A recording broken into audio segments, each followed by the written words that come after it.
It's a bit quieter on Jones Street in Raleigh now that lawmakers have adjourned sine die. That's Latin for without day, generally meaning they've done their business and have agreed to go home without any plans to return this year. That follows a short legislative session that went more than a month longer than forecast. In that time, we saw a slate of new laws sent to Governor Pat McCrory for signing, including an updated spending plan worth more than $21 billion. Others included a compromise on the cleanup of coal ash ponds in North Carolina. That was a legislative priority, given that coal ash, a byproduct of coal combustion, contains materials like arsenic and mercury.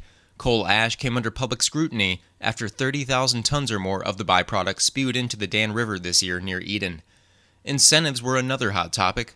While lawmakers expanded the job and investment retention program called JMAC to pay incentives to an existing company, they rejected a proposed job catalyst fund to entice new businesses to locate in the Tar Heel state. They also chose to let tax credits expire for the rehabilitation of old buildings. They're replacing the tax credit for the film industry with a more modest grant program. Businesses will no longer have to pay cities a privileged license tax under another bill signed into law. While that frees up cash for companies, it will mean less revenue for cities and towns when the full repeal goes into effect next year. Meanwhile, the legislature gave cities and towns more money for roads. It also passed a law requiring mopeds to be registered with the DMV, just like motorcycles.